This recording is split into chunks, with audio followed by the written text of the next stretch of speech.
பணம் எல்லாமே இல்லை, ஆனால் இல்லாமலும் கூட முடியாது. இந்த வரியை உணர்த்தும் வகையில் தனுஷ் நடித்த குபேரா. எனது எனது எனது எனது எனதே இந்த உலகமெல்லாம். இயக்குனர் சேகர் கமுலா அவர்களின் வழக்கமான சமூக கதை சொல்லலுக்கு ஒரு புது திசையாக இருக்கிறது. இந்த படம் தமிழ் சினிமாவில் தனி அடையாளமாய் இருக்குமா? பார்ப்போம். தேவா என்பது ஒரு சாதாரண மனிதனாக தோன்றும். ஆனால் வாழ்க்கையின் அவசியங்கள், சமூகத்தில் நிலவும் நிலைகள், பணம் என்னும் புரட்சி, தேவைக்கு எதிரான போராட்டம் தான் இந்த கதையின் மையம். தேவா தனது நேர்மையான வாழ்க்கையை விட்டு விலகி ஒரு குட்ட உலகத்தில் ஓரத்தில் நின்று நடக்கும் பயணம் குபேராவின் கதைக்களம். இந்த படம் தனுஷ் கேரியரில் மிக அழுத்தமான உணர்ச்சிவயமான நடிப்புகளை வழங்கிய படங்களுள் ஒன்று. அவரது கண்களிலேயே கதையின் வழி தெரிகிறது. ஒரு அனுபவசாலியான அதிகாரத்தில் தன்னை பளிச்செனச் தெரிய வைத்தார் நாகார்ஜுனா. நிதானமான நடிப்பு, பெருமை மிக்க கட்டமைப்பு. மிகுந்த நம்பிக்கையோடும் தனது கதாபாத்திரத்தை ஆழமாக சித்தரித்துள்ளார் நடிகை ராஷ்மிகா மந்தனா.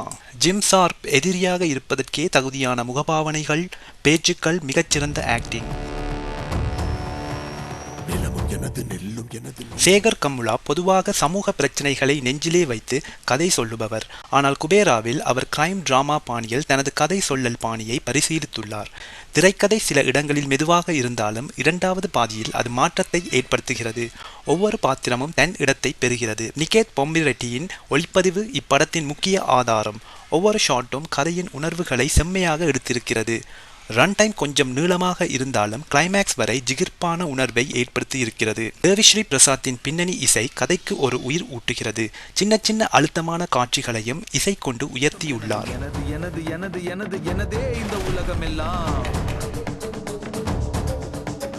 திரைப்படத்தின் சிறப்பம்சங்களாக தனுஷின் ஆழமான உணர்ச்சிவயமான நடிப்பு, வலிமையான மற்றும் உணர்ச்சி மைய கதைக்களம், கிளைமேக்ஸில் வரும் அதிரடியான திருப்பம், அழகான ஸ்டைலிஷான ஒளிப்பதிவோடு காட்சியமைக்கப்படல். படத்தின் பாதகங்களாக முதல் பாதி கொஞ்சம் மெதுவாக நகர்கிறது. நடுப்பகுதியில் சில திருப்பங்கள் எளிதாக ஊகிக்க முடிகின்றது. படத்தின் நீளம் சற்று குறைக்கப்பட்டிருக்கலாமோ என்று தோன்றுகிறது. குபேரா என்பது ஒரு சூப்பர்ஃபிஷியல் கொமர்ஷியல் என்டர்டெய்னர் அல்ல. இது பணம், அதிகாரம் மற்றும் மனித உணர்வுகளை மையமாக கொண்ட ஒரு பாத்திரமிக்க கதையை சினிமாவாக மாற்றியுள்ள படம். தனுஷ் ரசிகர்கள் நல்ல கதை விரும்பும் யாருக்கும் ஒரு தடவைக்காவது பார்ப்பதற்குரிய படம். இத்திரைப்படத்திற்கு என்டர்டெய்னிங் வழங்கும் புள்ளிகள் 10க்கு 7.8. உங்களுக்கு குபேரா படம் எப்படி இருந்தது? உங்கள் கருத்துக்களை கீழே காமெண்ட்ஸில் சொல்லுங்கள்.